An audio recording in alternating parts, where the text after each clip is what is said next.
আমি আপনাদের এই প্যান্ডেলে এসে মাগরিবের নামাজ আদায় করেছি।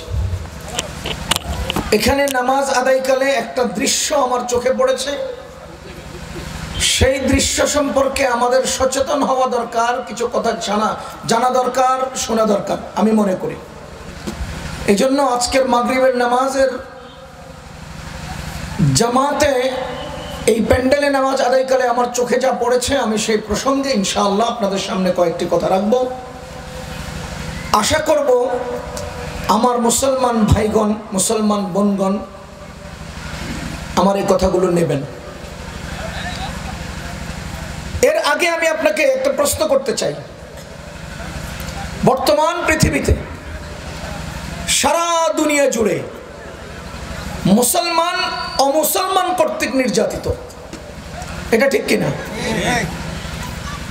অমুসলমান কর্তৃক আমরা সব ক্ষেত্রে নির্যাতিত, শারীরিকভাবেও নির্যাতিত, মানসিকভাবেও নির্যাতিত, আর্থিকভাবেও নির্যাতিত, চারিত্রিকভাবেও নির্যাতিত, অর্থনৈতিকভাবেও নির্যাতিত। কোনো সাইড বাকি নেই যে আমাদেরকে নির্যাতন করা হচ্ছে না। কারণ কি? আমরা নির্যাতিত কেন? আমরা অবহেলিত কেন? আমরা উপেক্ষিত কেন? এর কারণটা কি? রহস্যটা কি? এটা বুঝার আগে আমি আপনাকে আরেকটা উদাহরণ জিজ্ঞেস করি, তো আশা করি বেরিয়ে আসবে, কারণটা বেরিয়ে আসবে। আমাকে একটু গুরুত্ব দিয়ে শুনেন। বাংলাদেশে আমরা আছি বাংলাদেশি বাঙালি। বাংলাদেশে মায়ানমার থেকে আসা এক গ্রুপ আছে না, কি বলে তাদেরকে?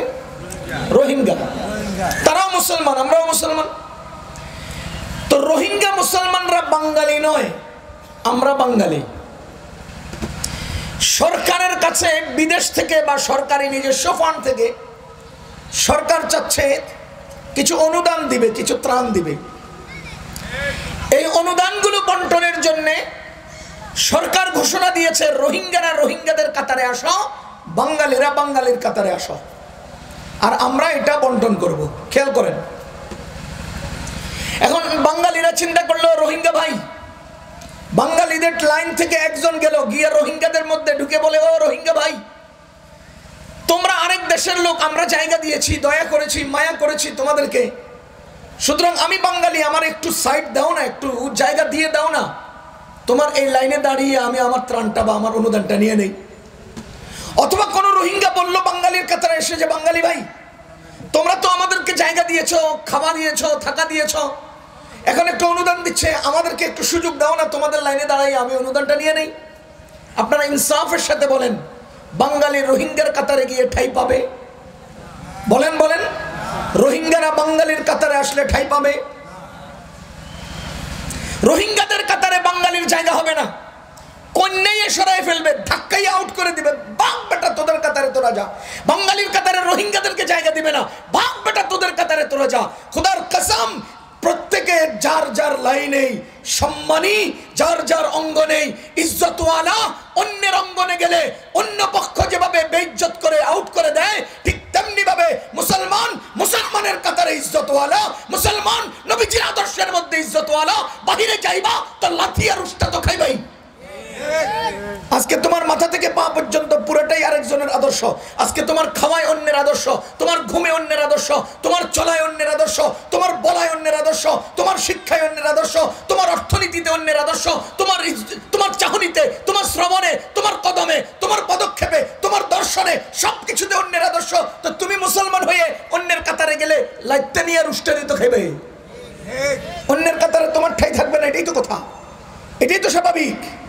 ভাইও, আমাদের নবীজি আমাদেরকে যে আদর্শ দিয়েছেন, এর চেয়ে স্বচ্ছ, পরিচ্ছন্ন, সুন্দর, পরিপূর্ণ আর কোনো আদর্শ হতে পারে না। আমাদের নবীজি আমাদেরকে যে আদর্শ দিয়েছেন, এর চেয়ে পরিচ্ছন্ন কোনো আদর্শ হতে পারে না, এর চেয়ে স্বয়ং সম্পন্ন কোনো আদর্শ হতে পারে না, এর চেয়ে উন্নত কোনো আদর্শ হতে পারে না।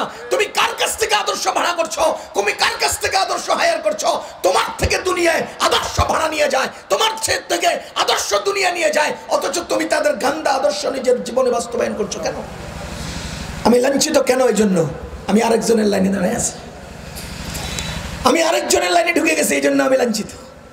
আমি আরেকটা উদাহরণ দিই। এতক্ষণ যেটা বলছি এটা হলো আম, এবার একটা খাস উদাহরণ দিই। স্টেজে অনেক ওলামায়ে কেরাম আছেন, সামনে অনেক ওলামায়ে কেরাম আছেন, আগে হাত জোড় করে মাপ চায় নেই আমার কথাগুলো আলেম ওলামা সম্পর্কে। আজকে আলেম ওলামাও অবহেলিত, কথা কম। সমাজে আলেম ওলামা অবহেলিত, সমাজে আলেম ওলামা অবহেলিত।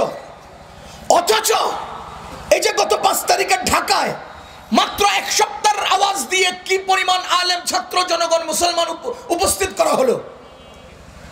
সরকার হাজার হাজার প্যাকেট বিরিয়ানি খাওয়াইও এত লোক জমাইতে পারে না, আর আমরা এক আওয়াজ দিয়ে এত লোক জমাই। এরপরেও আমরা অবহেলিত কেন? এরপরেও আমরা মানুষের কাছে উপেক্ষিত কেন? আমি আমার কথা বলছি, কেন সমাজে আমাকে মানুষ খারাপ বাঁকা চোখে দেখে? কারণ কি?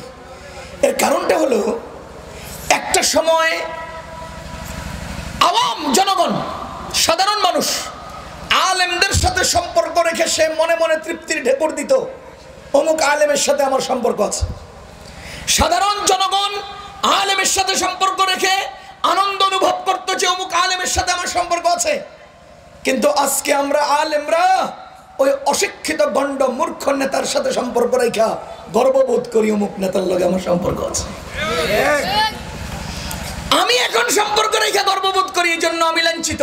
যদি আগের সেই সিস্টেমে চলে যেতাম যে আওয়াম আমার সাথে সম্পর্ক রাখলে সে গর্ববোধ করবে, তো আমি চেয়ারে বসবো ইজ্জত নিয়ে, সে আমার কাছে সালাম নিয়ে আসবে। আর আমি এখন সে চেয়ারে বসে রয়েছে, আমি সালাম নিয়ে যাই, তো উপেক্ষিত তো হবই। ভাইও, আমার ইজ্জত আমার অঙ্গনে, আমার সম্মান আমার গণ্ডিতে। মুসলমান যেই দৃশ্যটা আমার আজকে নজরে পড়েছে, এটা আরো আগে অনেক দেখেছি, অনেক লোককে আমি বলেছি। যেই ভাইয়ের দৃশ্যটা আমি দেখেছি তাকে আমি আড়ালে ডেকে নিয়ে বলেছি যে ভাই, তুমি যে সিস্টেমে নামাজ পড়েছো তোমার নামাজটা হয় নাই। আগে আমি দৃশ্যটা বলে দিই, এরপরে আমার মূল আলোচনা এবং এর ব্যাপারে শরঈ হুকুম সম্পর্কে আমি বলছি। প্রথমে মাসআলাটা শুনেন। শরীয়তের মাসআলা হলো পুরুষ ব্যক্তির নাভি থেকে হাঁটুর নিচ পর্যন্ত সতর। বলেন, পুরুষের নাভি থেকে হাঁটুর নিচ পর্যন্ত সতর। সতর পুরুষের সতর কতটুকুন? সবাই বলেন সবক। এটা সবক, এটা ক্লাস, এটা মরণ পর্যন্ত মনে রাখার ক্লাস। বলেন বলেন, সতর, পুরুষের সতর নাভি থেকে হাঁটুর নিচ পর্যন্ত সতর। এই সতরের ব্যাপারে 2 মাসআলা। এক, সাধারণ জীবনযাত্রায় সতরকেও খুলে রাখলে তার নবীজি বলেন লা'নাল্লাহুন নাযিরা ওয়াল মানযুরা ইলাইহি। যে ব্যক্তি সতর খুলে, যে ব্যক্তি সতর দেখায়, যে ব্যক্তি অন্যের সতরের দিকে দেখে, দুইজনের উপরে আল্লাহ তাআলা লানত। বলেন, যে সতর দেখে, যে সতর দেখায়, দুজনের উপরে আল্লাহ তাআলার লানত। আরেক হাদিসে আসছে, নবীজি বলেন মাল্লাম ইয়াসতুর আওরাতাহু ফাআলাইহি লানাতুল্লাহি ওয়াল মালাইকাতি ওয়ান নাসি আজমাইন। মাল্লাম ইয়াসতুর আওরাতাহু, যেই ব্যক্তি তার সতরকে ঢেকে রাখে না, ফাআলাইহি লানাতুল্লাহ, ওই ব্যক্তির উপরে আল্লাহর লানত, ওয়াল মালাইকা, ওই ব্যক্তির উপর ফেরেশতাদের পক্ষ থেকে লানত, ওয়ান নাসি আজমাইন, ওই ব্যক্তির উপরে সমস্ত মানুষের পক্ষ থেকে লানত। চিন্তা করেন, খোদার কসম করে বলছি, আমাদের নবীজি আমাদের জন্য দোয়া করেছেন, যার কারণে দুনিয়াতে আমাদের উপর লানত পড়ছে না। যদি দাউদ আলাইহিস সালামের উম্মতের মতো আমাদের জন্য এরকম লানত দুনিয়াতে পড়ার সিস্টেম থাকতো, তাহলে নবীজির এই হাদিসের প্রতিনিয়ত কদমে কদমে লানতের বাগি হতাম। কথা কি বুঝতেছেন? আচ্ছা, একটা উদাহরণ দেই। মুসলমানরা জীবনে বেঁচে থাকে আল্লাহর রহমত নিয়ে। বলেন তো, মুসলমান বেঁচে থাকে কি নিয়ে? রহমত নিয়ে। এখন আল্লাহ তাআলার রহমত হলো উপরে, আর নিচে আস্তে আস্তে রহমতও নাই, লানতও নাই, নিউটন। এরপরে আবার নিচে চলে আসছে লানত। তাহলে রহমত মাঝামাঝি নিউটন, এরপরে আছে লানত। এবার আপনি আর আমি রহমত নিয়ে চলার কথা, সেখান থেকে রহমত বঞ্চিত হয়ে যদি অন্তত লানতও নাই, রহমতও নাই, এই হালতে থাকতাম তাও বেঁচে যেতাম। কিন্তু আমরা এখন জীবন নিয়ে এসছি কি রহমতে না লানতে? আমাদের জীবন এখন লানতের গণ্ডিতে চলছে। আরে রহমতে থাকলে তো আমরা আলোকিত থাকতাম। রহমত আর লানত দুটোটাই নাই, তাও তো আমরা বেঁচে যেতাম। কিন্তু আমরা এখন লানতের গণ্ডিতে চলছি। মান লাম ইস্তুর আওরাতাহু ফাআলাইহি লানাতুল্লাহি ওয়াল মালাইকাতি ওয়ান নাসি আজমাইন। যেই ব্যক্তির সতর খুলে যায়, যেই ব্যক্তি সতর দেখে, যেই ব্যক্তি সতর দেখায়, দুজনের উপর আল্লাহর লানত। আজকে আপনাকে আমি জিজ্ঞেস করেছি পুরুষের সতর কতটুকু? বলেন বলেন। নাভি থেকে হাঁটুর নিচ পর্যন্ত পুরুষের সতর। যে ব্যক্তি এই সতর দেখে, যে ব্যক্তি এই সতর দেখায়, ওই ব্যক্তির উপরে আল্লাহ তাআলা লানত। আজকের মুসলমান এমন এক স্টাইলের পোশাক পরিধান করছি যে পোশাকের কারণে আমার সতর সব সময় খুলে রয়েছে। আল্লাহু আকবার। আমি আপনাকে একটা ঘটনা শুনাই, এরপরে আমি আমার মুসলমান ভাইদেরকে কিছু কথা বলতে চাই। হযরতে সাদ ইবনে আবি ওয়াক্কাস রাদিয়াল্লাহু তাআলা আনহুর নাম শুনেছেন? সাদ ইবনে আবি ওয়াক্কাস ইসলামের ইতিহাসের সর্বপ্রথম যিনি কাফেরদের দিকে তীর মেরেছেন, ইসলামের ইতিহাসে যিনি সবার আগে কাফেরদের দিকে তীর মেরেছেন, তিনি হলেন সাদ ইবনে আবি ওয়াক্কাস। তার নেতৃত্বে মাদায়েন জয় করার জন্য হযরত ওমর রাদিয়াল্লাহু তাআলা আনহু লোক পাঠিয়েছেন। হযরতে সাদ ইবনে আবি ওয়াক্কাস রাদিয়াল্লাহু তাআলা তিনি যখন কাফেরদের সাথে যুদ্ধ করার জন্য গেলেন, খুব খেয়াল করবেন, মাদায়েনের চতুর্দিকে ছিল লেক, মাদায়েনের চতুর্দিকে ছিল নদী। যখন মুসলমানদের আগমন সংবাদ তারা শুনতে পায়, তখন তাদের নৌকাগুলো উঠিয়ে নেয় এবং সমস্ত পোলগুলো ভেঙে দেয় যাতে মুসলমানরা তাদের কাছে পৌঁছাতে না পারে। সকল সাহাবায়ে কেরাম যুদ্ধ করার জন্য আসছেন। মাদায়েনের লোকজন মুসলমান যাতে তাদের দেশে পৌঁছাতে না পারে, এজন্য নৌকাগুলো ভেঙে, নৌকাগুলো কবজা করে নিয়েছে, পোলগুলো ভেঙে দিয়েছে। আর সাদ বিন আবি ওয়াক্কাস তিনি ওই দলের সেনা প্রধান হিসেবে সেখানে কাজ করতে গেলেন।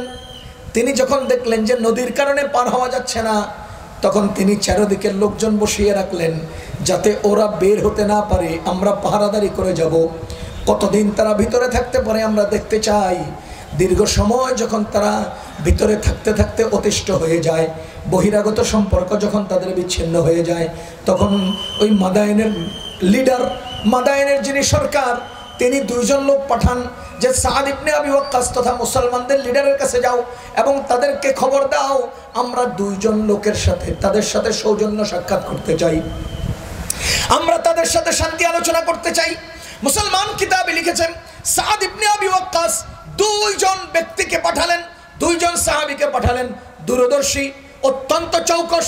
একজনের নাম ছিল রবিঈ ইবনে আমির রাদিয়াল্লাহু তাআলা, আরেকজনের নাম ছিল হুযায়ফা ইবনুল ইয়ামান রাদিয়াল্লাহু তাআলা। হযরত রবিঈ ইবনে আমির এবং হুযায়ফা ইবনুল ইয়ামান এই দুইজন নদী পার হয়ে মাদায়েনের মেইন ফটকে গেলেন। ঠিক সেই মুহূর্তে মাদায়েনের যে দারোয়ান ছিল গেটের, তারা সরকারের পক্ষ থেকে সুন্দর দুটা শেরওয়ানি, সুন্দর দুটা জামা তাদেরকে উপহার দিলেন এবং বললেন আপনারা তো মদিনা থেকে আসছেন, ঘোড়ায় করে আসছেন, উটে করে আসছেন, বিভিন্ন বালুতে ময়লায় আপনাদের কাপড়গুলো অসুন্দর হয়ে আছে, এই দুইটা শেরওয়ানি আপনারা গায়ে দিলে দেখতে সুন্দর লাগবে, অনেক অনেক ভালো দেখা যাবে এবং শাহী মেহমানের মতো আপনারা ভিতরে প্রবেশ করবেন, বাদশার সাথে আপনারা কথা বলবেন। হযরত রবিঈ ইবনে আমির বলেন, ও দারওয়ান শোনো, ও দুনিয়ার মুসলমান, হযরত রবিঈ ইবনে আমিরের এই কথাটা আপনাকে মনে করিয়ে দিতে চাই। হযরত রবিঈ ইবনে আমির বলেন, ও দারওয়ান শোনো শোনো, তোমাদের বাদশা আছেন, আমাদেরও বাদশা ছিলেন, তোমাদের বাদশা আছেন, আমাদের বাদশা ছিলেন, আমাদের বাদশা যে পোশাক আমাদেরকে দিয়েছেন এই পোশাকটা আমরা গায়ে দিয়ে চলি, এই পোশাকটা গায়ে দিয়ে পর্যন্ত এসেছি, এখন তোমাদের বাদশার পোশাক যদি আমাদের গায়ে দিতে হয়, দুই অবস্থার চেয়ে খালি হবে না। এক নাম্বার, তোমাদের বাদশার পোশাক গায়ে দেওয়ার জন্য আমাদের বাদশার পোশাকটা খুলে ফেলতে হবে, অথবা তোমাদের বাদশার পোশাক গায়ে দিয়ে আমাদের বাদশার পোশাকটাকে ঢেকে ফেলতে হবে।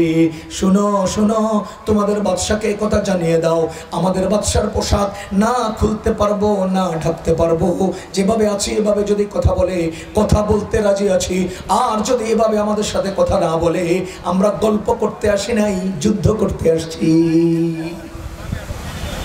ও দুনিয়ার মানুষ, রবিঈ ইবনে আমির আমাদেরকে শিখিয়ে গেছেন, শোনো আমাদের বাদশা আমাদেরকে যে পোশাক দিয়েছেন এই পোশাক আমাদের ইজ্জতের পোশাক, এই পোশাক আমাদের সম্মানের পোশাক, তোমাদের বাদশার পোশাক গায়ে দিতে হলে হয়তো আমাদের পোশাক খুলতে হবে আর আর না হয় তোমাদের বাদশার পোশাক দিয়ে আমাদের বাদশার পোশাকটাকে ঢেকে ফেলতে হবে, না ঢাকতে পারবো না খুলতে পারবো, রাখো তোমাদের পোশাক। এই অবস্থায় যদি কথা বলতে চায় বলতে রাজি আছি, আর না হলে যুদ্ধ করতে আসছি, গল্প করতে আসিনি।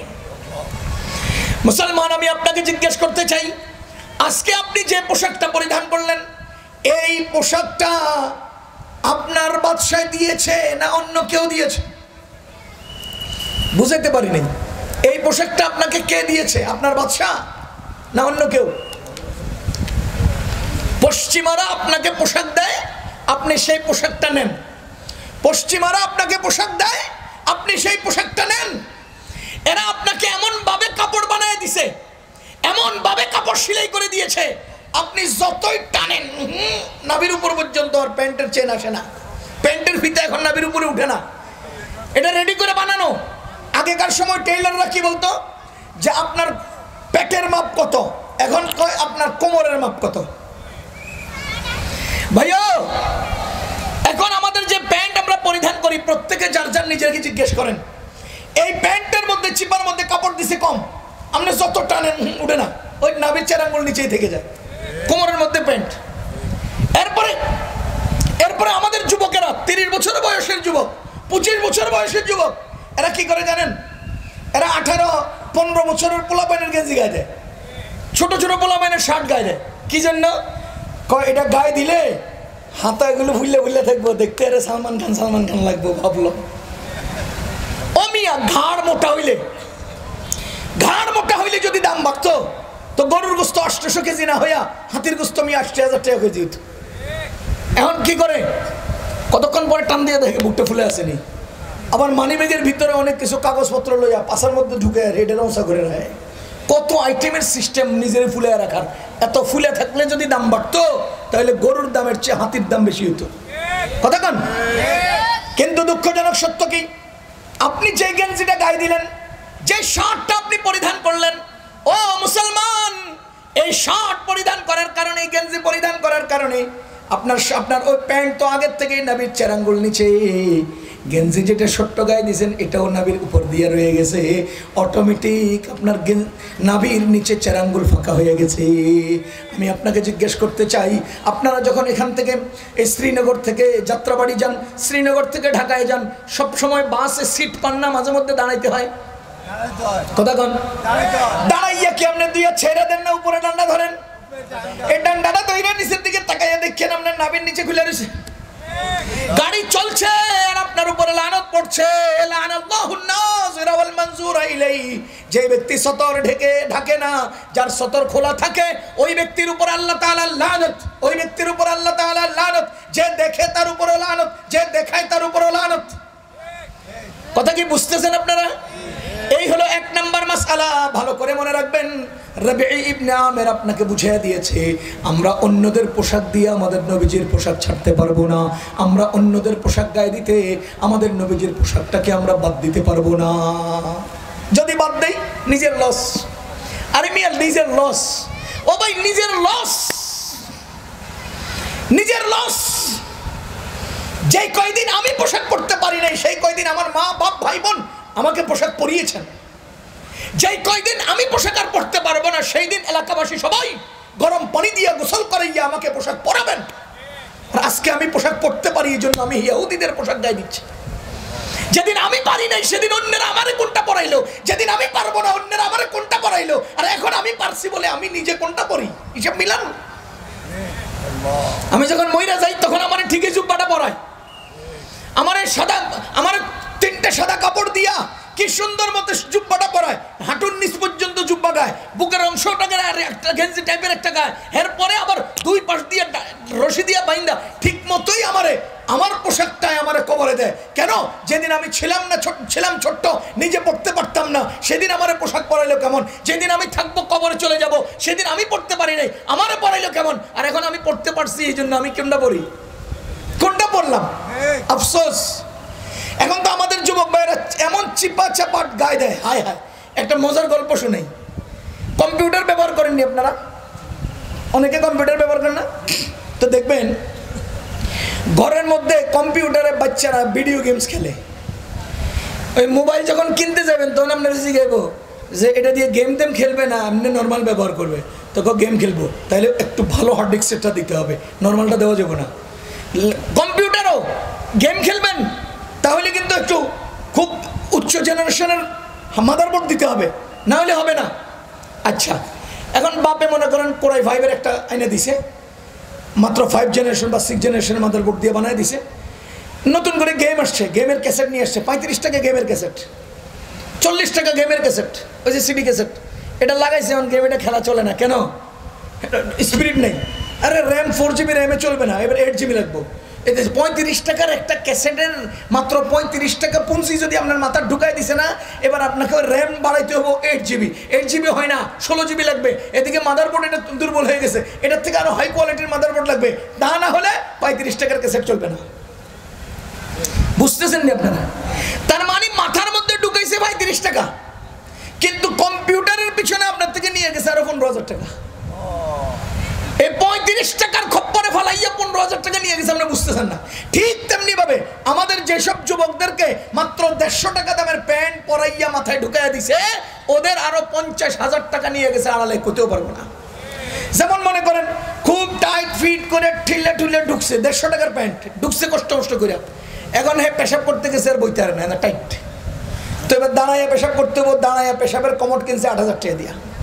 এখন বইয়ে পায়খানা করতে পারে না, পরে আদা বসা আদা দাঁড়ানো টাইপের পেশাব পায়খানা করতে হবো, তো এটার দাম 12,000 টাকা। কত হয়েছে?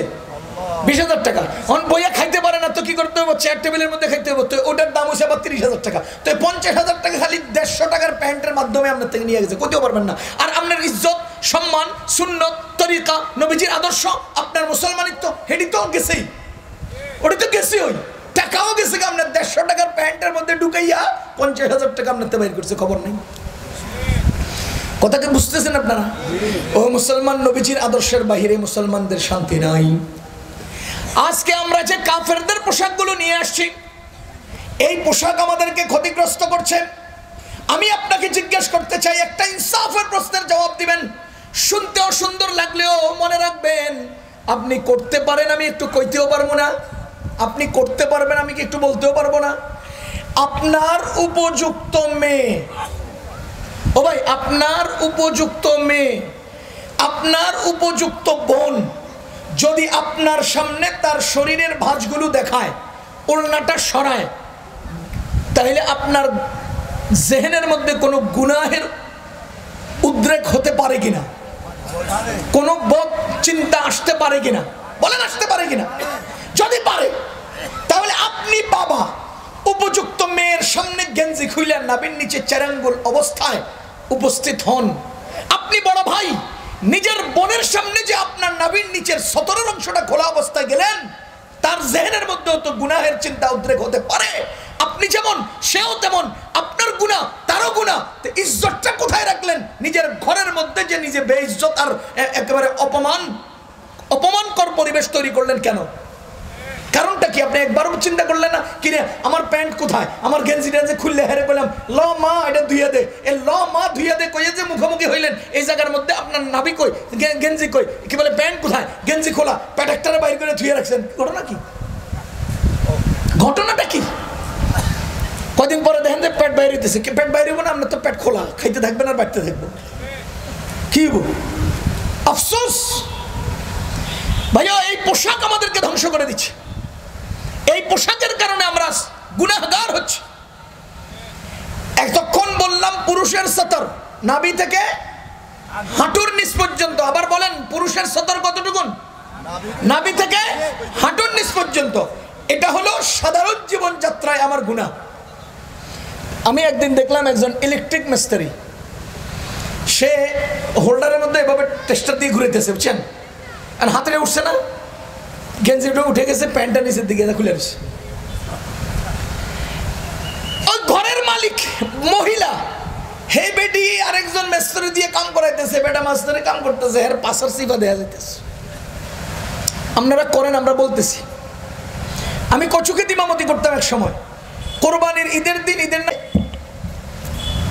এক আল্লাহর বান্দা সেন্টু গেঞ্জি গায়ে প্যান্ট পরা, ওই যে দাও না ইয়া বটি দিয়া সে গরুর গোস্ত কাটতেছে, এমনি করে বইয়ে কাটতেছে যে পিছন দিয়ে হের ফাটা সহ দেওয়া যেতেছে। হাজার হাজার মানুষ দেখতেছে আইতেছে। আফসোস আফসোস, এই অনুভূতিটুকুন আমার কাছে কেন নাই যে আমার পোশাক আমাকে কোথায় নিয়ে যাচ্ছে, কেন নাই?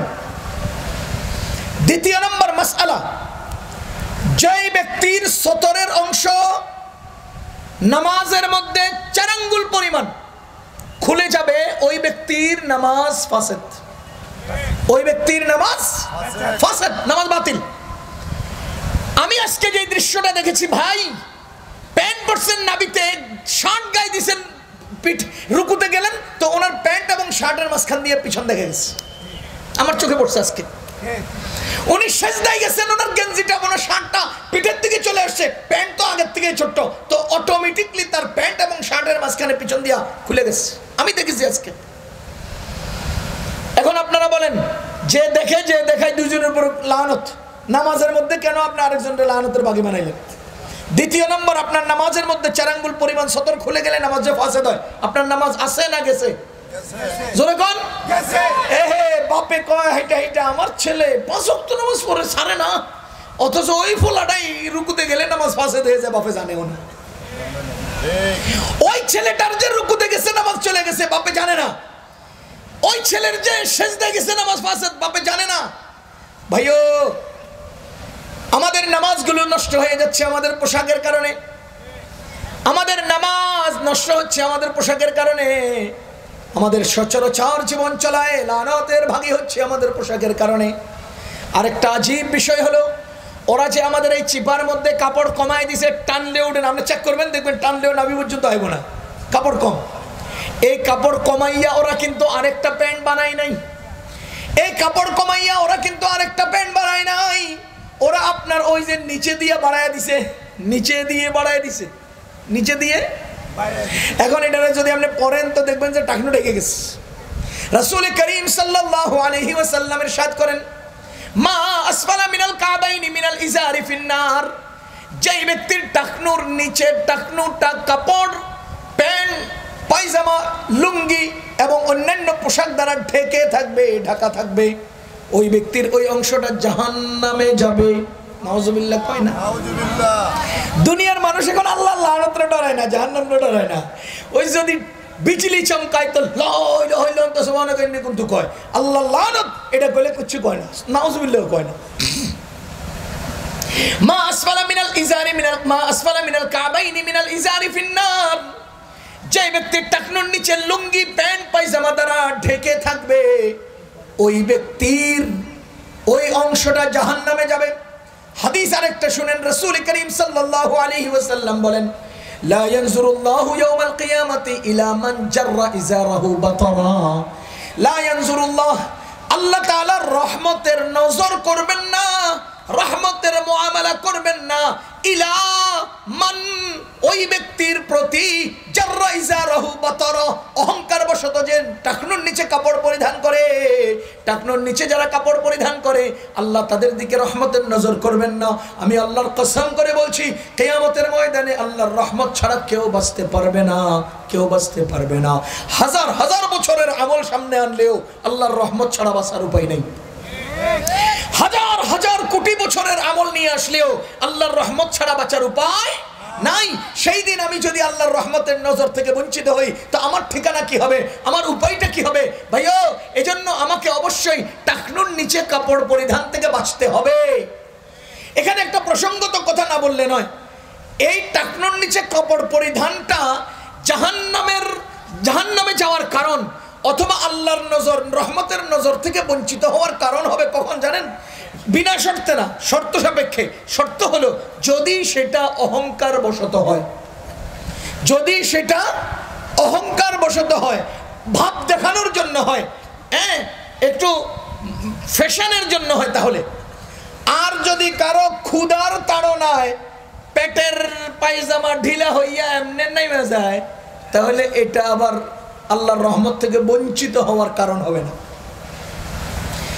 সাহাবী যখন নবীজি এই কথাটা বলেছেন যে টাকনুর নিচে কাপড় গেলে আল্লাহ নজর দিবেন না, তখন এক সাহাবী বলতেছেন, ইয়া রাসূলুল্লাহ, হযরত আবু বকর রাদিয়াল্লাহু তাআলা বলতেছেন, ইয়া রাসূলুল্লাহ, মাঝে মধ্যে তো ইচ্ছায় অনিচ্ছায় আমাদের টাকনুর নিচে কাপড় জায়গা। আমাদের নবীজি বলেন, না, তোমার মতো লোকের টাকনুর নিচে গেলেও আল্লাহ মাফ, এটা ধরবেন না। কারণ তুমি যা করবা সেটা অহংকার বশত নয়, আর অন্যেরা যা করবে তা অহংকার বশত। শাস্তির এই ঘোষণা কিসের বিপরীতে? অহংকার বশত যদি টাকনুর নিচে কাপড় পরিধান করে। আপনি ওলামায়ে কেরামকে জিজ্ঞেস করেন, আল্লাহ তাআলা শবে বরাতে বনি কালবের ছাগলের পশম সম পরিমাণ মানুষকে ক্ষমা করেন, এরকম একটা হাদিস রয়েছে যে শবে বরাতে আল্লাহ বনি কালব গোত্রের ছাগল চড়াইতো তারা সবচেয়ে বেশি। আল্লাহ আমাদের নবীজি বলেন ওই বনি কালবের ছাগলের পশম যেই পরিমাণ তার চেয়েও বেশি মানুষকে আল্লাহ তাআলা মাফ করেন। তবে কয়েক গ্রুপ মানুষকে আল্লাহ মাফ করেন না, এর মধ্যে একজন হলো সে যে অহংকার বশত টাকনুর নিচে কাপড় পরিধান করে, যে অহংকার বশত টাকনুর নিচে কাপড় পরিধান করে। ও ভাই, এবার আমি আপনাকে দুটো হাদিস শুনাই। হযরত ওসমান রাদিয়াল্লাহু তাআলা আমাদের ইসলামের তৃতীয় খলিফা, নবীজির দুইজন মেয়ের জামাই।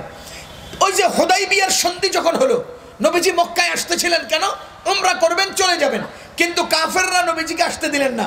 নবীজি হুদাইবিয়া নামক জায়গায় অবস্থান করে ওসমান রাদিয়াল্লাহু তাআলা আনহুকে মক্কায় পাঠালেন এবং তাদেরকে বলতে বললেন যে তুমি গিয়ে সবাইকে বলো, গণ্যমান্যদেরকে বলো যে আমরা এসেছি শুধুমাত্র কাবার তাওয়াফ করব, উমরা করব, চলে যাব। ওসমান রাদিয়াল্লাহু তাআলা আনহুকে নবীজি যখন পাঠালেন, তিনি মক্কায় গিয়ে তার আপন চাচাতো ভাইয়ের কাছে উঠলেন।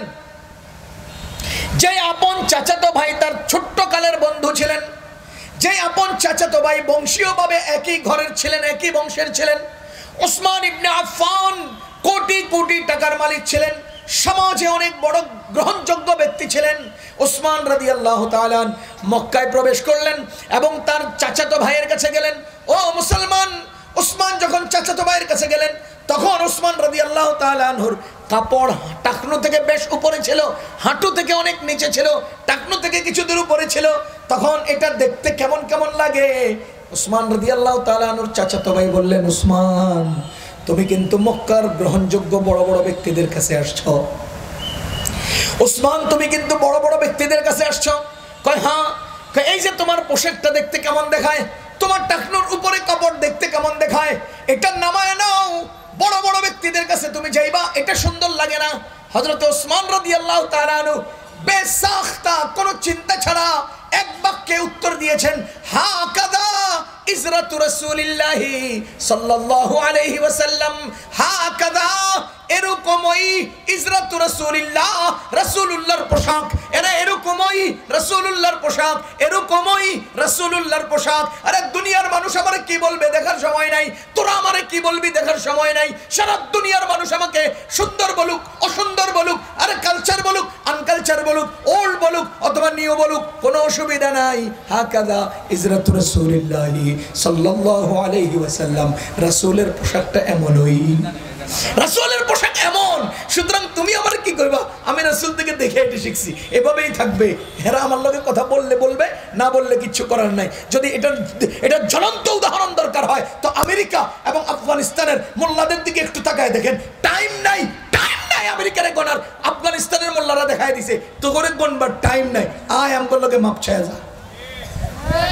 নবীজির আদর্শের মধ্যে ইজ্জত, এটা পৃথিবীকে এই নিউ যুগে আফগানিস্তানের মোল্লারা দেখাইছে।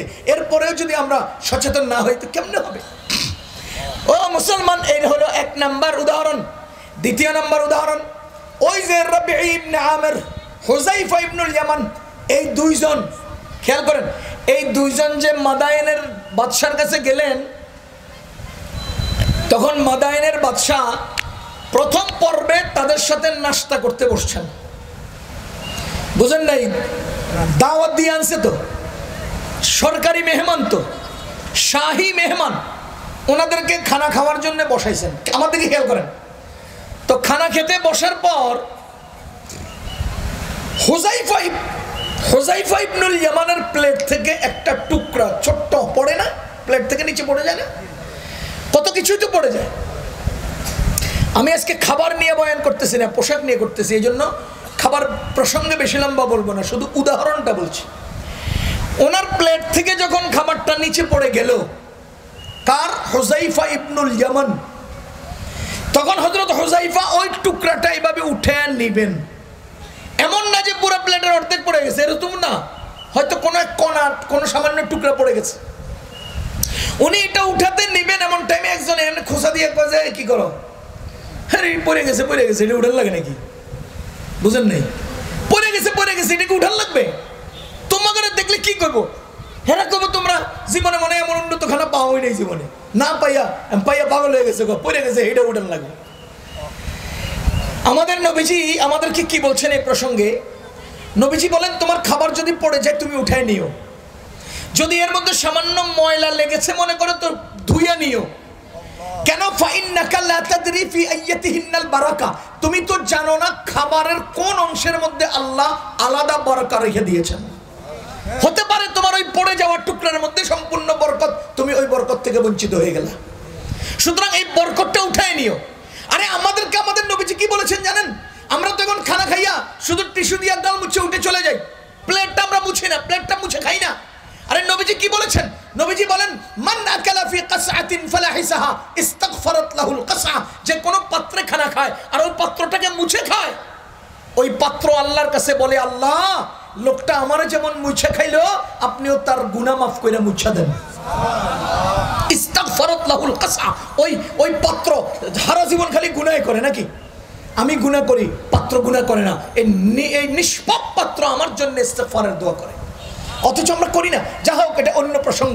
আমি শুধু এটুকুন বলছি, হযরত হুযায়ফা ইবনুল ইয়ামানের প্লেট থেকে একটা টুকরা পড়ে গেল, একজনে বলতেছে আজকের মতো এটা ছেড়ো না, এটা আজকের মতো এটা ছেড়ে দাও, আজকের মতো এটা উঠাইও না, মানুষ খারাপ বলবে, আরে আনকালচার বলবে, তোমাদেরকে এত উন্নত খাবার পাও না মনে করবে, এটা রেখে দাও। ও মুসলমান, হযরত হুযায়ফা ইবনুল ইয়ামান কিয়ামত পর্যন্ত মুসলমান উম্মতকে একটা সবক শিখিয়েছে। তিনি ওই কাফেরদের দিকে ইঙ্গিত দিয়ে বলেন আত্রুকু সুন্নাত রাসূলিল্লাহি সাল্লাল্লাহু আলাইহি ওয়াসাল্লাম লিহাউলাইল হুমাকা, আমি কি এইসব আহম্মকদের জন্য আমার রাসূলের সুন্নাত ছেড়ে দেব? কি বলেছেন? আত্রুকু সুন্নাত রাসূলিল্লাহি, আমি কি ছেড়ে দেব রাসূলের সুন্নাত? লিহাউলাইল হুমাকা, আপনারা জানেন আহমক মানে বেকুব, আর আহমকের বহু বচন হলো হুমাকা। অনেক বেকুব একাত্র হইলে যেমন হুমাকা বলা হয়, এক বেকুব অনেক বড় বেকুব হইলে হের হুমাকা বলা হয়। বুঝছেন নি? এক বেকুব কিন্তু হ্যাঁ নর্মাল বেকুব না, হ্যাঁ বড় বেকুব, হেডারে হুমাকা বলে। আবার ছোট ছোট অনেক বেকুব এদেরকেও হুমাকা বলে। হযরত হুযায়ফা ইবনুল ইয়ামান বলেন আত্রুকু সুন্নাত রাসূলিল্লাহি সাল্লাল্লাহু আলাইহি ওয়াসাল্লাম লিহাউলাইল হুমাকা, আমি কি আমার রাসূলের সুন্নাত ছেড়ে দেব এই সমস্ত আহম্মকদের কারণে? এবার আমি আপনাকে বলছি, হযরত হুযায়ফা ইবনুল ইয়ামানের সেই সবকটা নেন এবং নিজেকে নিজে বলেন যে আমি কি ছেড়ে দেব আমার রাসূলের সুন্নাত অমুক গর্দবদের জন্য? আমার আল্লাহ বলেন তুমি আজকে কোথায় ইজ্জত তালাশ করছো? কোথায় তোমাদের ইজ্জত? জানো না তোমরা ইজ্জত কোথায় আছে? ইজ্জতের রব আমি, সুবহানা রাব্বিকা রব্বিল ইজ্জা। কোরআনে বলেন তিনি হলেন রব, ইজ্জতের রব। আরে আয়াবতাগুনা ইনদাহুমুল ইজ্জা ফাইন্নাল ইজ্জাতা লিল্লাহি জামিআ, সমস্ত ইজ্জতের একক মালিক হলেন আল্লাহ। আল্লাহ বলেন আয়াবতাগুনা ইনদাহুমুল ইজ্জা, তাদের আদর্শে তোমরা ইজ্জত তালাশ করো, তাদের কাছে গিয়ে তোমরা ইজ্জত ভিক্ষা চাও। না না, দুনিয়ার কোনো আদর্শে ইজ্জত নাই, দুনিয়ার কারো কাছে ইজ্জত নাই, সমস্ত ইজ্জতের একক মালিক আল্লাহ। আয়াবতাগুনা ইনদাহুমুল ইজ্জা কি অর্থ? সূরা নিসায়ের এই আয়াতগুলোর অনুবাদ পড়েন, এগুলোর তাহাতে জান তাফসীর পড়েন, দেখেন মুফাসসিরিন কিরাম কি লিখেছেন। আপনি ওই আদর্শ নিয়ে ইজ্জতওয়ালা হতে চান, ওই আদর্শের মধ্যে ইজ্জতওয়ালা হতে চান না, দুনিয়ার কোথাও ওই আদর্শে ইজ্জত নাই। ইজ্জতের মালিক আল্লাহ, আল্লাহর কাছে ইজ্জত। কাকে ইজ্জত দিবেন? তুইজ্জু মান তাশা ওয়া তুযিল্লু মান তাশা বিয়াদিকাল খায়র। সর্বোচ্চ প্রভাব নিয়ে বাংলাদেশে যে অবস্থান করে যোহরের আজান দিয়েছে, মাগরিব আসরের নামাজ আদায়ের আগে বেইজ্জত হইয়া এই দেশ থেকে উড়ে চলে যেতে বাধ্য হয়েছে। আর কি উদাহরণ দরকার আপনার? আর কি উদাহরণ দরকার? যে আলেমদেরকে আপনারা সরকারি খরচের হ্যান্ডকাপ লাগাইয়া জেলখানায় ঢুকাইছেন, যারা এই কাজ করেছে তাদেরকে দাড়ি চাইছে নৌকার মাঝে হইয়া যাইতে লাগছে, আর জনগণ ছাগলের রশি দিয়া বাইন্দা হয়ে করে জেলখানায় ঢুকাইছে। আর কি উদাহরণ দরকার আপনাদের? ছাগলের রশি দিয়া বাইন্দা লাইছে, থাপড়াইয়া কলা পাতা শোয়া রাখছে, আর কি দরকার উদাহরণ? এই জন্য মুসলমান, ইজ্জত দুনিয়ার কারো কাছে নাই, ইজ্জত কার কাছে? তোমরা মিথ্যা মামলা দিয়া, সোনার গায়ের মিথ্যা ঘটনা দিয়া আমাদের একজন আলেমকে অপমানিত করতে চাইছো। তোমরা সবাই অপমানিত হয়ে উষ্টা খাইয়া ভাগছো, আর আজকে মামুনুল হকের নাম শুনলে কোটি কোটি মানুষ সমবেত হচ্ছে।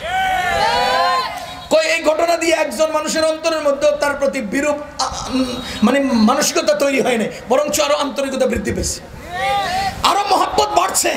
এই জন্য ভাইও ইজ্জত কার কাছে? অন্য কোনো পোশাকে ইজ্জত নাই, অন্য কোনো আদর্শে ইজ্জত নাই।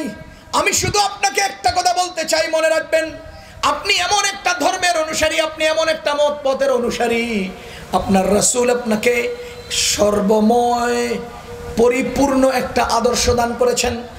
এ মুসলমান, একজন মানুষ, একটি বস্তু, একটি মুহূর্ত, একটি জায়গা। আমরা খেয়াল করেন, পৃথিবীতে চারটি জিনিস আছে: ব্যক্তি, বস্তু, সময় এবং জায়গা।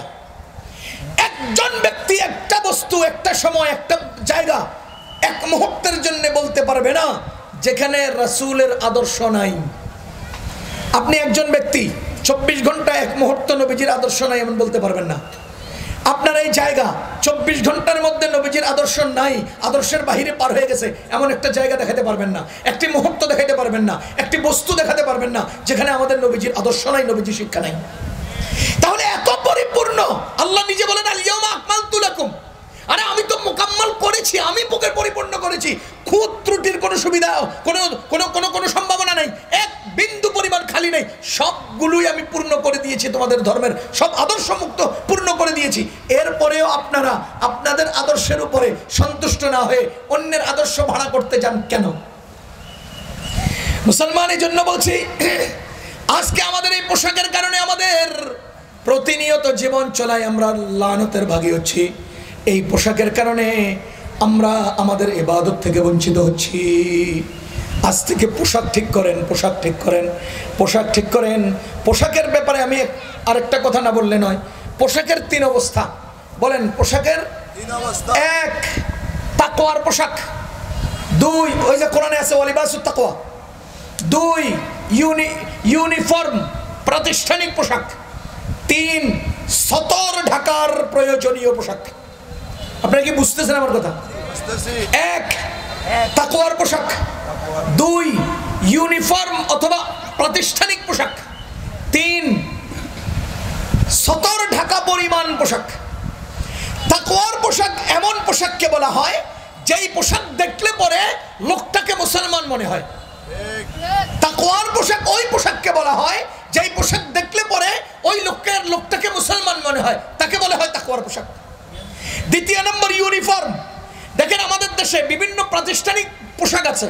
পুলিশের পোশাক আলাদা, র্যাবের পোশাক আলাদা, সেনাবাহিনীর পোশাক আলাদা, আনসারের পোশাক আলাদা, আপনার অফিসিয়াল পোশাক, আপনার প্রাতিষ্ঠানিক পোশাক, আপনার ফ্যাক্টরির পোশাক, আপনার কোম্পানির পোশাক, এগুলো হলো প্রাতিষ্ঠানিক এবং যতক্ষণ না হলে নয় ততক্ষণের পোশাক। আপনি 8টা থেকে 4টা পর্যন্ত ডিউটি, এই ইউনিফর্ম ছাড়া আপনার ওই টাইমটা পার হবে না। সুতরাং ওই প্রাতিষ্ঠানিক ইউনিফর্ম পড়তে আপনি পারবেন কোনো সন্দেহ ছাড়া। কথা কি বুঝতেছেন? 3 নম্বর হলো সতর ঢাকা পরিমাণের পোশাক। যেই পোশাকের দ্বারা আপনাকে সতর ঢাকতে হবে, নাভি থেকে হাঁটুর নিচ পর্যন্ত সতর, এটা ঢাকা দেওয়ার জন্য কোনো পোশাক নাই তো কি লাগবে? পাতা দিয়ে ঢাকেন। আদম আলাইহিস সালাম পাতা দিয়ে ঢাকছেন, আপনার সালার বস্তা দিয়ে ঢাকা দরকার, ঢাকেন। আপনি হিন্দুদের ধুতি দিয়ে ঢাকবেন, ঢাকেন। আপনার সতর খোলার চেয়ে ধুতি পরা ভালো। বুঝেন নাই? সতর খুলবেন না ধুতি পরবেন? দুনিয়াতে যদি অন্য কোনো পোশাক না থাকে ধুতি ছাড়া, তাহলে আপনাকে সতর ঢাকার জন্য ধুতি পরার অনুমতি আছে। যদি অন্য কোনো পোশাক না থাকে প্যান্ট ছাড়া, তাহলে আপনাকে প্যান্ট পরিধান করার অনুমতি আছে। তার মানে হলো যদি সতর ঢাকার প্রয়োজনে পোশাক পরেন, তাহলে যা না পাইলে অন্য কোনো পোশাক না পান, তখন ওটা দিয়ে আপনি সারাবেন। আর যদি ইউনিফর্মের পোশাক পরেন, তাহলে প্রাতিষ্ঠানিক পোশাক প্রাতিষ্ঠানিক যতক্ষণ সময় অতক্ষণ পরবেন। আর এছাড়া আপনি মুসলমান হলে মুসলমানের মতো যদি রাখতে হয়, তো আপনাকে সারাটা জীবন তাকওয়ার পোশাক পরতে হবে।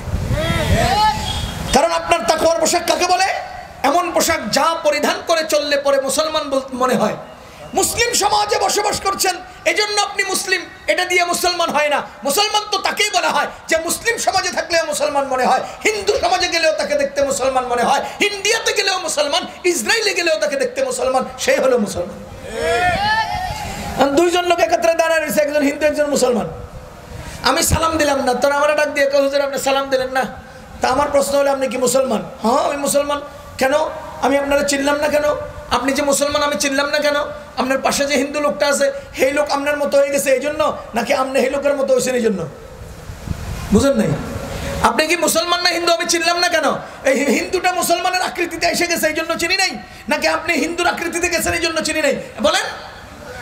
তাইলে আপনার জন্য এখানে যাওয়া তো অনুমতি নেই। আপনি ওলামায়ে কেরামকে জিজ্ঞেস করেন, কোন মুসলমান অমুসলমানের বেশভূষা, আকার আকৃতি, পোশাক আশাক গ্রহণ করার ইজাজত নাই। কোন পুরুষ মহিলার পোশাক আশাক, কোন মহিলা পুরুষের পোশাক আশাক আকৃতি ধারণ করার অনুমতি নেই। তা আপনি আরেকজন অমুসলমানের আকৃতি ধারণ করলেন কেন? এতটুকুন আমি আপনাকে বললাম পুরুষ সংক্রান্ত। এবার মহিলাদের সতর নিয়ে যদি 2-4 মিনিট না বলি তাহলে আলোচনাটা অসম্পূর্ণ থাকবে। মহিলাদের সতর কতটুকুন খুব খেয়াল করেন। মহিলাদের সতরের 3টা স্তর আছে, 3টা স্থান আছে, 3টা আলাদা পর্ব আছে। মহিলাদের সতরের পর্ব কয়টা? বলেন বলেন। 3টা। 1 নাম্বার নামাজের সতর, 2 নাম্বার মাহরামের সামনের সতর, 3 নাম্বার গায়রে মাহরামের সামনের সতর। মুসলমান খেয়াল করলে বুঝবেন, নামাজের সতর, মহিলাদের নামাজের সতর মাথার তুলি থেকে পায়ের তালু পর্যন্ত, এই পুরো শরীরের মধ্যে হাতের কবজি ছাড়া, চেহারা ছাড়া, 2 পায়ের টাকনু পরিমাণ জায়গা ছাড়া, এই 3 অংশ ছাড়া বাকি পুরো অংশটা নামাজের সতর। ওই যে আপনাকে মাসআলা বলেছিলাম, নামাজের মধ্যে সতরের 4 আঙ্গুল খুলে গেলে নামাজ ফাসেদ। কোন মহিলা চেহারা ছাড়া, হাতের কবজি ছাড়া, পায়ের টাকনু ছাড়া, শরীরের অন্য কোনো অংশ থেকে 4 আঙ্গুল পরিমাণ চিকন একটুখানি সতরে যদি খুলে যায়, ওই মহিলার নামাজ ফাসেদ হয়ে যাবে। সুতরাং মহিলাদের নামাজের সতর চেহারা, মহিলাদের সতর না।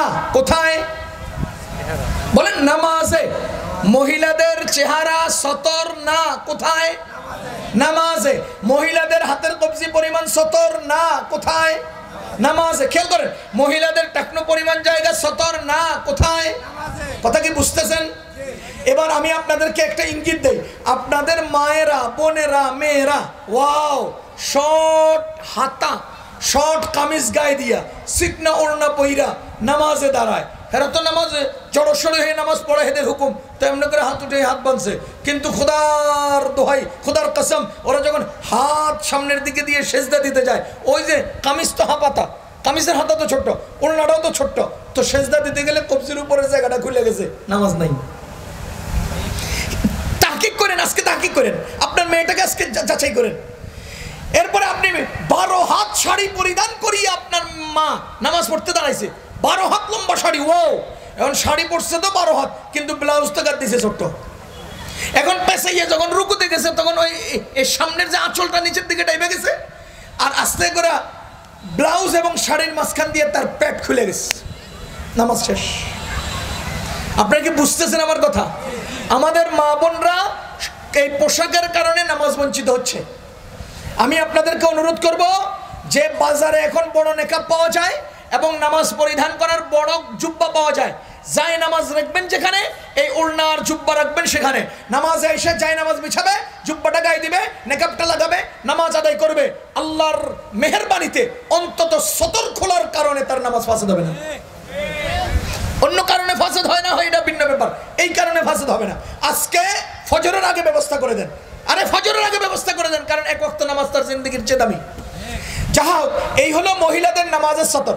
এরপরে আপনারা 2 নম্বর সতর, 2 নম্বর মহিলাদের সতরের স্তর, সেটা হলো মাহরাম ব্যক্তিদের সামনে, যাদের সাথে তার বিবাহ হালাল নয়, যাদের সাথে তার বিবাহ জায়েজ নয়, এই জাতীয় ব্যক্তিদের সামনের সতর কতটুকুন আমি বলছি, আপনি খেয়াল করেন। থুতনির নিচে থেকে হাঁটুর নিচ পর্যন্ত মহিলাদের, থুতনির নিচে থেকে হাঁটুর নিচ পর্যন্ত মাহরাম লোকদের সামনে মহিলাদের সতর। সুতরাং কোন বোন যদি ভাইয়ের সামনে এভাবে হাতা উল্টাইয়া কাপড় পরিষ্কার করে, গুনাহ হবে না, কারণ বোনের সাথে ভাইয়ের বিবাহ জায়েজ নাই। এই জাতীয় ব্যক্তিদের সামনে বুক খোলা রাখা জায়েজ নাই, হাতা খোলা রাখা জায়েজ।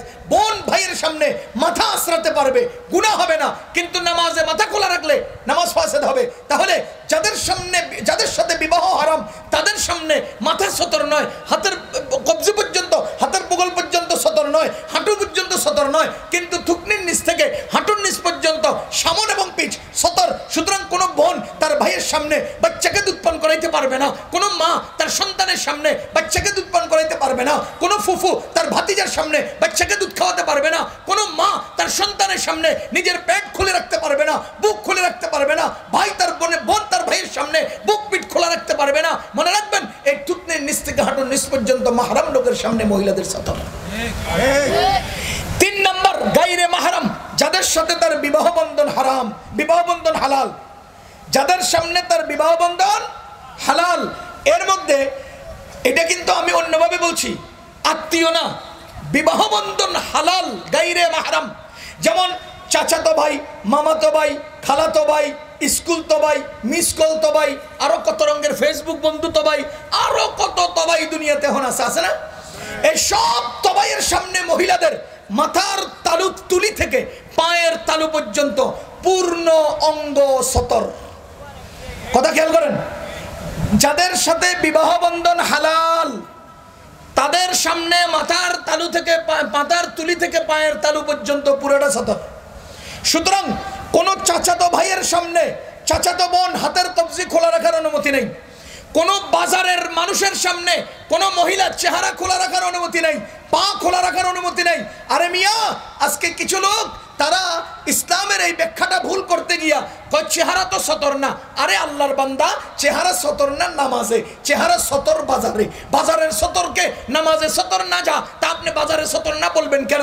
এটা ব্যাখ্যা ভুল। বলেন মহিলাদের চেহারা সতর না কোথায়, আর সতর কোথায়? বাজারে।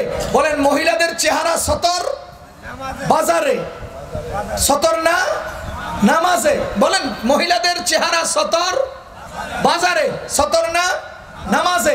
মহিলাদের হাতের কবজি সতর বাজারে, সতর না নামাজে। মহিলাদের পায়ের টাকনু পরিমাণ সতর বাজারে, সতর না নামাজে। বুঝতেছেন না আপনারা?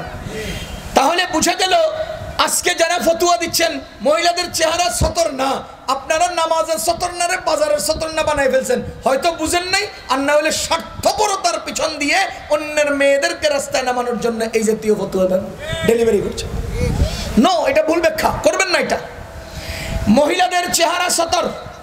এখন আপনি যদি গন্ধে সতর না, চেহারা সতর না, আল্লাহ তাআলা বলেন ওয়ালা ইউবদিনা জিনাতাহুন্না, ওয়ালা ইউবদিনা জিনাতাহুন্না, তোমরা তোমাদের সৌন্দর্যকে বিকশিত কইরো না। কার নির্দেশ? আল্লাহর নির্দেশ। এবার আপনি বলেন চেহারা সতর না, চেহারা খোলা যাবো, চেহারা দেখান যাবো। এখন সৌন্দর্য কোন জায়গায়? হ্যাঁ, সমস্ত সৌন্দর্যের মূল গোড়াউন হলো চেহারা। চেহারার মধ্যে 3 জায়গা আছে সুন্দর। একটা হলো নাক, 2 হলো চোখ, 3 নম্বর হলো ঠোঁট। এই 3টার সমন্বয়ে চেহারার সৌন্দর্য ফুটে ওঠে। এই 3টার মধ্যেই তো আপনারা যত রঙের ইয়া লাগান, ঠোঁটের মধ্যে লিপস্টিক লাগান, চোখের মধ্যে কাজল লাগান, নাকের মধ্যে নাক ফুল লাগান, এটা দিয়ে আপনি চেহারাটা এত সুন্দর করলেন। আর আল্লাহ কওয়ালা ইউবদিনা জিনাতাহুন্না, আপনি কোন হেডা সতর না কি রে ভাই? আচ্ছা, আপনারা আজ পর্যন্ত দুনিয়াতে এমন কেউ আছেন যে তার বিয়ে করার জন্য পাত্রী দেখিতে গিয়ে বলিছেন যে আচ্ছা আপনার বগলটা একটু উঠান দেই, আমি দেখবো আপনারা পছন্দ করতে? কইছেন? কি কইছেন? আপনার ঘুমটাটা একটু উঠান দেই। কি কোন? কি উঠান? বগল না ঘুমটা? ঘুমটা উঠালে কি দেখা যায়? তাই যেই চেহারা দেখি আপনার জীবনের সঙ্গী নির্বাচন করেন, সেই চেহারাকে আপনি সতর বললেন না। অথচ যেটা নির্বাচনের জন্য যে বগল আর রান জীবনেও কেউ দেখে না, হেডারে আপনি সতর বানালেন। ঘটনা বুঝলাম না। সৌন্দর্যকে বিকশিত করতে আল্লাহ নিষেধ করেছে। মানুষের সৌন্দর্য ফুটে উঠে মাত্র 3 জায়গায়, চেহারায়, হাতে, পায়ে। হাতের মধ্যে মেহেন্দি লাগায়, হাতের মধ্যে আংটি লাগায়, পায়ের মধ্যে নুপুর লাগায়। তাহলে সৌন্দর্য তো এই 3টাতেই। আর আপনি এই 3টাকেই সতর না বললেন। ঘটনা তো বুঝলাম না। এনে কি এখানে কি আসলে স্বার্থটা কি আপনার?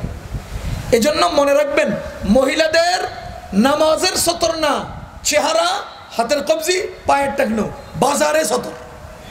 মহিলাদের চেহারা সতর না, আপন ভাইয়ের সামনে, মায়ের বাবার সামনে, চাচার সামনে, মামার সামনে। আরেক হলো এটা না, এই থুতনির নিচ পর্যন্ত সতর না, হাতা পর্যন্ত দেখা যায়। আপনি বলেন একটা বোন যদি এভাবে কাপড় উঠাইয়া, টাকনো হাঁটুর কাছাকাছি কাপড় উঠাইয়া যদি পুকুরে কাপড় ধোয়, আপনি কি বলবেন হ্যাঁ কবিরা গুনাহ করতেছে? বলবেন এর উপরে গজব পড়তেছে? বোনের সামনে ভাইয়ে, ভাইয়ের সামনে বোন এই পর্যন্ত কাপড় তুলে ঘরের কাজ করতে পারে, হাতা পল্টাইয়া ঘরের কাজ করতে পারে। অনেক সময় কাপড় জড়সড়ো হয়ে নিজের মাথা খোলা, চুল খোলা, হাতা পর্যন্ত খোলা, পায়ের পর্যন্ত খোলা, এই অবস্থায় বাবার সামনে মেয়ে কাজ করতে পারে, ভাইয়ের সামনে বোন কাজ করতে পারে, এটাকে ইসলাম জায়েজ করেছে। সুতরাং মাহরামের সামনের সতর, গায়রে মাহরামের সামনের সতর, নামাজের সতর, মহিলাদের সতরের স্তর হলো তিনটাকে আলাদা জায়গায় রাখবেন, এক জায়গায় গোলমোল করে ফেলবেন না। কথা কি বুঝাইতে পারছি ভাই? এজন্য আজকে আমি আপনাদেরকে অনুরোধ করছি, আজ থেকে সিদ্ধান্ত গ্রহণ করুন, এমন পোশাক পরবো না যেই পোশাকের রাস্তাঘাটে লায়ানতের ভাগী হই, এমন পোশাক পরবো না যেই পোশাকের কারণে আমার নামাজগুলো ফাসাদ হয়। বেটা কি করে জানেন?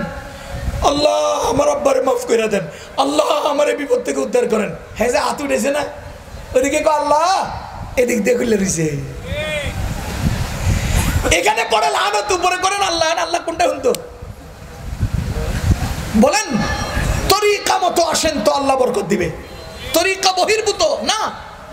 দুইজনে মিলে একটা জায়গা কিনছে, দুইজনে মিলে জায়গা কিনছে, জায়গা বন্টনের আগে, বন্টনের পরে একজনের ভাগে একটা নিম গাছ, আরেকজনের ভাগে একটা ছোট্ট আম গাছ। এখন আম গাছওয়ালার আমের বড় বড় আম ধরে, নিম গাছওয়ালার গাছে কোনো আম ধরে না, ছোট ছোট বিচি ধরে, পাখিও খায় না। এখন নিম গাছওয়ালার গাছ বড়, হ্যাঁ বিশাল ডালপালা, হ্যাঁ মনে মনে চিন্তা করে কিরে ওই বেটার গাছ ছোট, ডালপালা ছোট, কিন্তু এত বড় বড় আম ধরে, ফল ধরে, আমারটা ধরে না কেন? ও আমারটা বড় গাছ তো, কারো চোখ লাগছে। এবার কাবার ইমাম সাহেব রাই না, দেওবন্দের মোতাম সাহেব আনছে, হাটাজারি মোতাম সাহেব আনছে, বাইতুল মুকাররমের খতিব সাহেব আনছে, আপনাদের এলাকার মধুপুরের বিশ্ব হুজুরকে আনছেন, সবাইরে দাওয়াত দিয়া চারিদিকে গোল করে বসা, ক হুজুর কোরআন খতম, বুখারী খতম, দোয়া ইউনূসের খতম, লা ইলাহা ইল্লাল্লাহর খতম, দরুদ নারিয়ার খতম, সব শেষ করেন। এরপরে দোয়া করেন, আল্লাহ এই গাছটা বড়, এই গাছটার মধ্যে আম ধরে না, ও আল্লাহ এই গাছটার মধ্যে আপনি আম দিয়ে দেন। কোন কয়জনের দোয়া কবুল হবে? কেন কেন আপনি তরিকা বহির্ভূত দোয়া করছেন? আপনি নিম গাছটা ফলাই দিয়ে আম গাছ লাগাই দেন, বিনা দোয়ায় আম ধরবো। কথা কি বুঝতেছেন? তাহলে আপনি কাবা শরীফের ইমাম সাহেব দিয়ে নিম গাছে আম ধরার দোয়া করবেন, এরপরে আবার পিছনে করবেন এত বড় হুজুর দোয়া করছে, কাম লাগলো না। কি হুজুর হয়েছে এত বড় বড় দোয়া করে কামে ধরে না? হ্যাঁ হুজুররা এত বড় পিঠা খাইছে, এত মার খাইলো, কই শেখ হাসিনার তো পতন হইলো না। পতন এবার সময় লাগবে, আম ধরার সময় লাগবে, গাছ পালান আম গাছ লাগান, অটো ধরবে। তরিকায় আসেন, বিনা তরিকায় আল্লাহ বিল্লাহর মধ্যে কোনো ফায়দা নেই। কথা বুঝতেছেন? সিস্টেমে আসেন, আল্লাহ বরকত দিয়ে দিবে। এজন্য আজকে আমি মাগরিবের নামাজে এক ভাইয়ের পোশাকের কারণে তার নামাজ ফাসেদ হতে দেখেছি, আমার চোখে পড়েছে, এজন্য আমি এই প্রসঙ্গটা আপনাদের সামনে উপস্থাপন করেছি। আল্লাহর ওয়াস্তে, আল্লাহর ওয়াস্তে, আল্লাহর ওয়াস্তে টাকা খরচ করে আয়োজন করেছেন। একজন মানুষ সিদ্ধান্ত নেন, আমি আমার রাসূলের পোশাকের ফিরে আসবো, আমি পশ্চিমাদের পোশাক ত্যাগ করব। এমন পোশাক আমি চাই না যে পোশাকের কারণে আমি লানতের ভাগী হই, এমন পোশাক আমি পরবো না যে পোশাকের কারণে আমি গুনাহগার হই এবং নামাজ ফাসেদ। আল্লাহ আমাদেরকে আমল করার তৌফিক দান করুন, আল্লাহ আমাদেরকে আমল করার তৌফিক দান করুন। সুবহানাল্লাহি ওয়া বিহামদিহি।